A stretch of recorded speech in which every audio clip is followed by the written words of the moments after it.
Sir আরো কিছু add করতে চাইছিলেন? লোকজন অ্যাড হবে নেক্সট ক্লাস থেকে, আমরা লোকজন অ্যাড করব। ঠিক আছে, নেক্সট মানে 40টা ক্লাস হোক। ঠিক আছে, আচ্ছা ঠিক আছে। কিছু লোকজন অ্যাড করবেন, আর আপনার পরিচিত কেউ থাকলে অবশ্যই রেফার করেন। হ্যাঁ, আমি একবার রিভিউ দিতে পারলে অনেকটা আগে যেতে পারতাম। তাতে একটা করেন, আপনি একটা রিভিউ দেন। ঠিক আছে, আমি একটা রিভিউ দিলে ওখান থেকে অনেক কিছু আর কি বেরোয় আসবে, অনেক কিছু জানার হয়ে যাবে। ওই অবস্থায় ওই যে আমরা রেখে দিছিলাম না, তারপরে তো ঢোকা হয়নি আর। ওই যে আমরা 30টা ক্লাস করে রেখে দিছিলাম, তারপরে আর ঢোকা হয়নি আর কি। আপনি একটা ফুল একটা রিভিউ দেন, আর আমি নেক্সট ক্লাস থেকে আমি 2-4 জন করে অ্যাড করতে থাকি। ঠিক আছে, হ্যাঁ হ্যাঁ, অ্যাড করেন স্যার। আপনার কোনো ফ্রেন্ড আছে যে যারা বা মানে লোকালি কেউ শিখবে?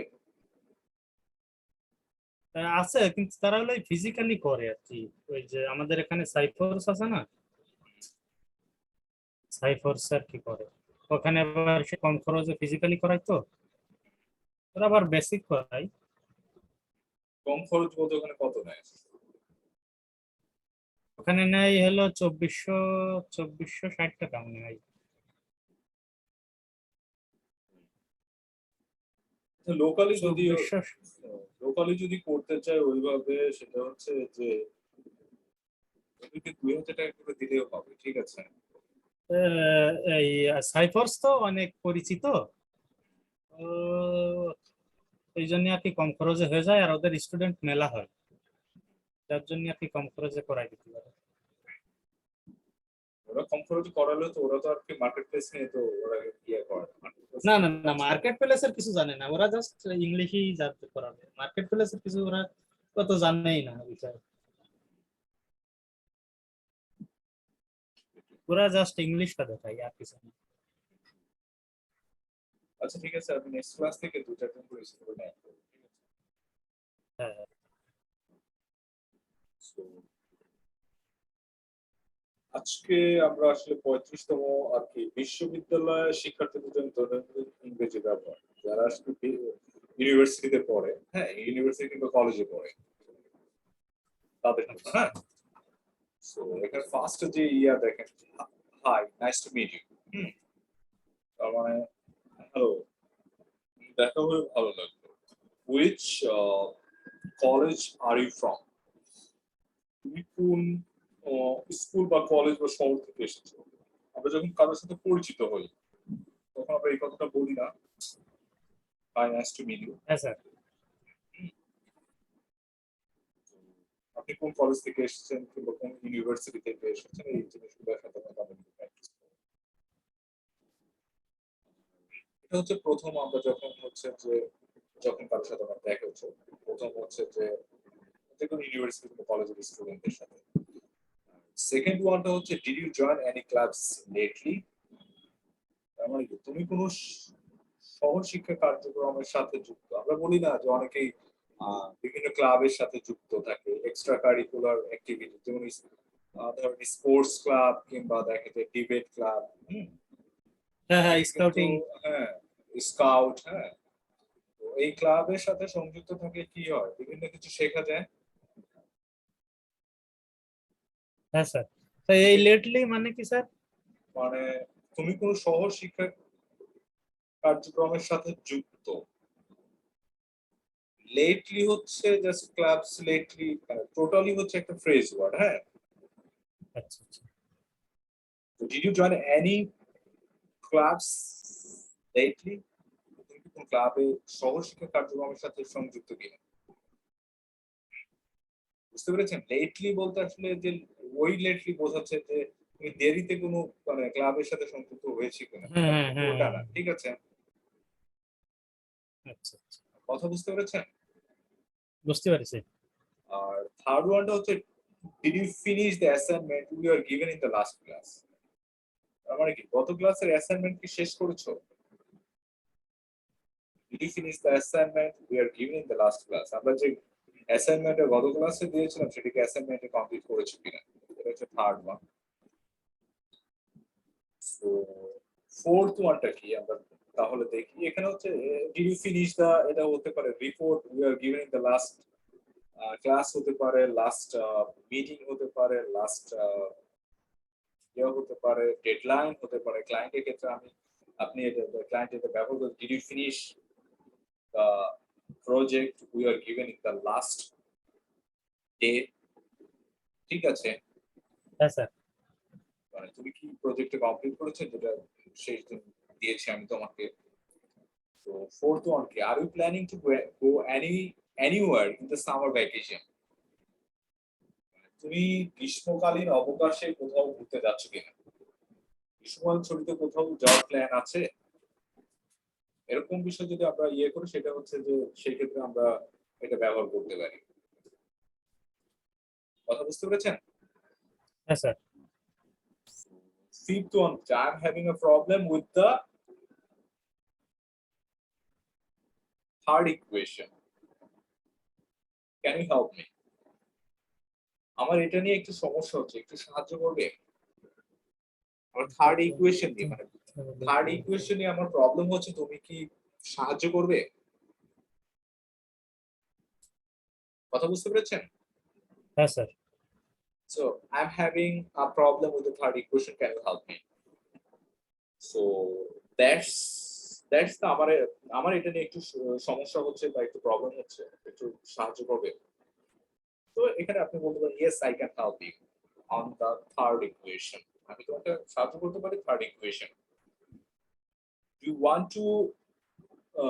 want to go for lunch?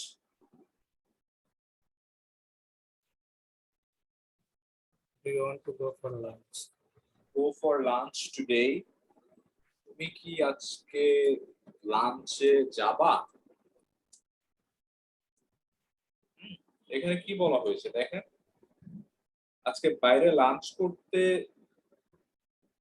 করতে যাবা? Do you want to go for lunch today? আজকে বাইরে লাঞ্চ করতে যাবে? বুঝতে পেরেছেন? হ্যাঁ স্যার। এরকম বলে না, do you want to go for lunch today? চলো আজকে বাইরে লাঞ্চ করে আসি বা আজকে দুপুরে খেয়ে আসি। হ্যাঁ স্যার। আর এই টাইপের কথাবার্তা যখন বলতে yes I want to go for lunch today with you, restaurant যদি কোথাও লাঞ্চ, কোন এরিয়াতে যাবেন সেই এরিয়াতে স্পেসিফিক ওয়েতে আপনাকে বলতে হবে এই এরিয়াতে লাঞ্চ করতে যাচ্ছি, সেটা হচ্ছে আপনার লোকাল চুয়াডাঙ্গা হতে পারে, সেটা যশোর হতে পারে, হোয়াট এভার দ্য লোকেশন। আর 7 নাম্বার হচ্ছে can you give me a drop till Framgate? এখানে কি বলছে যে আমাকে ফ্রামগেট পর্যন্ত নামিয়ে দিতে পারবে?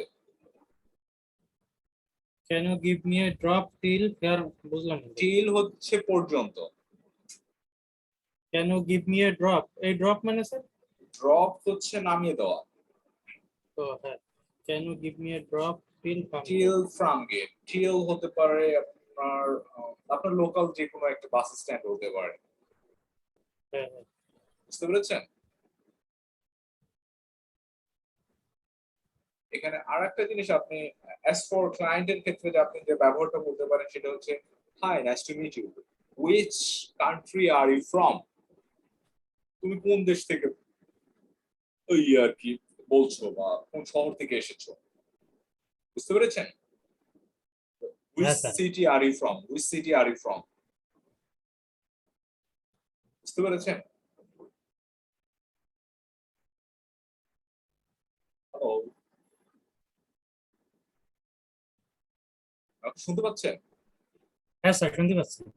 তো এই বিষয়গুলো আপনি ক্লায়েন্টের সাথে রিলেট করবেন এবং ইন দ্যাট মিন টাইম আপনি ক্লায়েন্টের সাথে কনভারসেশন করার জন্য এই যে ফ্রেজ ওয়ার্ড গুলো আপনি প্রতিনিয়ত ব্যবহার করবেন। তো আপনি তাকে বিভিন্ন কোশ্চেন করতে পারেন, ডিড ইউ ফিনিশ দা, মানে ডিড ইউ, ও আপনাকে এই কাজগুলো হচ্ছে did you finish the assignment we are given in the last class, ও আপনাকে বলে did you finish the work we are given in the last day বা last project we are given in the last Saturday, হতে পারে last day after two yeah হতে পারে, হ্যাঁ স্টারডে কিংবা লাস্ট উইক হতে পারে।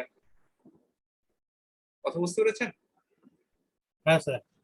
সো এখানে আরেকটা যে 4 নম্বর যে are you planning to go anywhere in the summer vacation, এই ক্ষেত্রে আপনি বলতে পারেন যে ও যদি বলে যে are you planning to go anywhere in the summer vacation, তুমি কি এই সামার ভ্যাকেশনে কোনো কোথাও যাবা নাকি? যদি কাজ দিতে কোনো লেট টেট হয় বা যে আসলে মানে যে আপনি তখন হয়তো বলতে পারছেন না, তখন আপনি বলতে are you planning to go anywhere in the summer vacation. তার সাথে একটু জাস্ট কথাটাকে বাড়ানো, যাতে করে হ্যাঁ তার স্যার। সাথে কমিউনিকেশনটা ভালো মতে হয় এবং সেই সাথে আপনি তাকে বুঝতে পারেন যে একেবারে টপ টু বটম সে আসলে কি চাচ্ছে আপনার কাছে। কথা বুঝতে পেরেছেন? হ্যাঁ স্যার। সো ৫ নাম্বার যে বিষয় হচ্ছে I am having a problem with the third equation. So এখানে হচ্ছে আমি তৃতীয় ইকুয়েশন নিয়ে প্রবলেমে আছি, ক্যান ইউ হেল্প মি? এই ক্ষেত্রে আপনি বলে I am having a problem with the third project হতে পারে, তৃতীয় প্রজেক্ট হতে পারে, হুম? বা সেকেন্ড প্রজেক্ট হতে পারে। Can you help me? তুমি কি আমাকে সাহায্য করতে পারবা? Do you want to go for lunch today? এখানে হয়তো do you want to go for lunch today actually হচ্ছে তুমি কি বাইরে খেতে যাবা, এটা তো ক্লায়েন্টের ক্ষেত্রে আপনি বলতে পারবেন না। ঠিক ঠিক আছে, এটা লোকালি আপনি হ্যাঁ, এটা ব্যবহার করতে ক্লায়েন্টের পারেন, সাথে যাবে না। এটা ক্লায়েন্টের সাথে যাবে না। Do you want to go for, এটা হচ্ছে গো ফর হোয়াট এভার কি আমরা বলতে পারি, সেটা হচ্ছে যে go to the club event, এটা ক্লায়েন্টের সাথে যাবে না। যাই হোক, can you give me drop till from gate, এটাও ক্লায়েন্টের সাথে যাচ্ছে না, কারণ এটা লোকালি আপনি আপনার ফ্রেন্ডের সাথে ব্যবহার করতে পারেন কিংবা যে হ্যাঁ কোনো হ্যাঁ। ট্রান্সপোর্টে এগুলো ব্যবহার করতে পারেন। কথা বুঝতে পেরেছেন? সো এখানে কিছু ইকুয়েশন আছে যেগুলো হচ্ছে যে আপনি এভরিডে কমিউনিকেশন করার জন্য ব্যবহার করবেন। সেই সাথে আরেকটা বিষয় হচ্ছে যে কিছু জিনিস আছে যেগুলো আপনি ক্লায়েন্টের সাথে আপনি ব্যবহার করতে পারবেন, রিলেট করতে পারবেন। হ্যাঁ স্যার। ঠিক আছে? না, এটাও স্যার আমাদের দরকার হয় যখন আমরা নিজেরা কথা বলি অথবা হ্যাঁ, নিজেরা নিজেরা যখন, কোথাও যাই। হ্যাঁ, নিজেরা যখন কথা বলবেন ডেফিনিটলি তখন দরকার হচ্ছে, কিন্তু ক্লায়েন্ট যখন আপনার বাংলাদেশে এসেছে, সো ডেফিনিটলি ক্লায়েন্টের সাথে আপনার কমিউনিকেশন করতে হবে। সে যদি আপনার দেখা হ্যাঁ করার স্যার। কথা বলে আপনার সাথে দেখা করতে হবে। হ্যাঁ স্যার। হ্যাঁ, ইটস এ গ্রেট অপরচুনিটি যে একটা ক্লায়েন্টের সাথে বাংলাদেশে এসে দেখা করা এবং তার সাথে কথা বলে এবং তার এটলিস্ট সে লাইফ টাইমের জন্য ক্লায়েন্ট হয়ে যাবে। বুঝতে পেরেছেন? হ্যাঁ স্যার।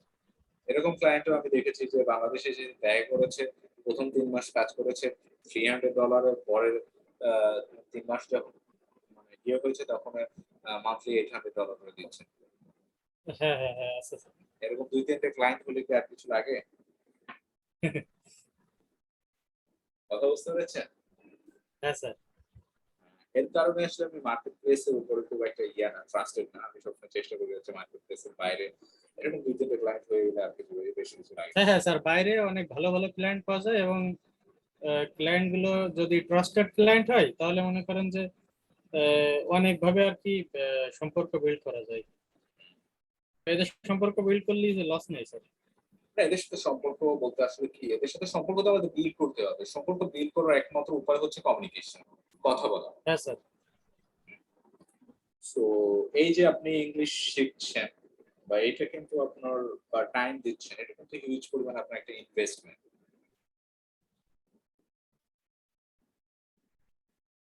বুঝতে পারছেন? হ্যাঁ স্যার।